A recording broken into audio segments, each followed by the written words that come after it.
കുട്ടികളുടെ സമയ നിയന്ത്രണത്തിനുണ്ടല്ലോ, മാതാപിതാക്കൾക്ക് എങ്ങനെ സഹായിക്കാൻ കഴിയും? അതിൽ സഹായം തന്നെ പറയാൻ പറ്റുള്ളൂ, ഒരിക്കലും ഇൻവോൾവ് ചെയ്യാന്ന് പറയാൻ കഴിയൂല.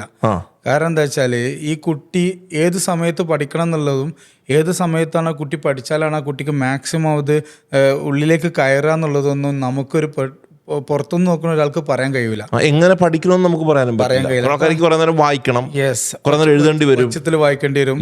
അതുപോലെ രാവിലെ എണീക്കാൻ കഴിയാത്തവരുണ്ടാവാം, രാത്രി കൂടുതൽ സമയം ഇരിക്കുന്നവരുണ്ടാവാം. അങ്ങനെ ഓരോ കുട്ടിക്കും ഓരോ നേച്ചറാണ് ഉണ്ടാവുക.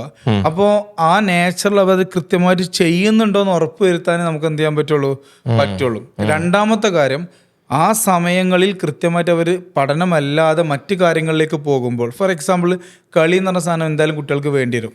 അതുപോലെ തന്നെ ഇപ്പോഴത്തെ അവസ്ഥയിൽ ടെക്നോളജിയും കുറേ കൂടി കുട്ടികൾ ഉപയോഗിക്കേണ്ടി വരും, കാരണം ഫോണായിട്ട് മറ്റു കാര്യങ്ങളൊക്കെ. പക്ഷെ അതൊക്കെ ഒരു പെർട്ടിക്കുലർ ടൈമിലേക്ക് ഒതുക്കാൻ കഴിഞ്ഞാൽ അതിനൊരു കിട്ടുന്നുണ്ടോന്ന് ചോദിച്ചാൽ കിട്ടുന്നുണ്ട്. എന്നാലോ അനാവശ്യമായ ഒരു അവസ്ഥയ്ക്ക് എന്ത് ചെയ്യുന്നില്ല, പോകുന്നില്ല എന്ന രീതിയിൽ നമ്മളത് ഉറപ്പുവരുത്തുക.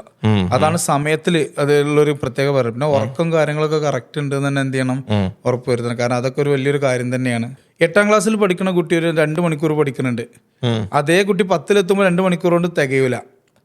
ആ സത്യം നമ്മൾ മനസ്സിലാക്കണം. അപ്പൊ കുറച്ചും കൂടി സമയം ഇൻക്രീസ് ചെയ്യിപ്പിക്കണം. അതായത് ഒന്ന് കുട്ടിയുടെ കപ്പാസിറ്റി മനസ്സിലാക്കണം, 2 പഠിക്കാനുള്ള ക്വാണ്ടിറ്റി എത്ര ഉണ്ടെന്ന് മനസ്സിലാക്കണം. ആ സമയം കൊണ്ട് കുട്ടി അത് കവർ ചെയ്യണ്ടോന്ന് നമുക്ക് എന്ത് ചെയ്യാൻ പറ്റണം, തിരിച്ചറിയാൻ കഴിയണം. അപ്പൊ എല്ലാവരും ഇതൊക്കെ എങ്ങനെ ഞങ്ങൾ തിരിച്ചറിയാം, ഞങ്ങൾക്ക് സബ്ജക്റ്റ് ഒന്നും അറിയില്ലല്ലോ എന്ന് പറയും. അതിന് നിർബന്ധമായിട്ടും ടീച്ചേഴ്സിന്റെ സഹായം തേടുന്നെ വേണം.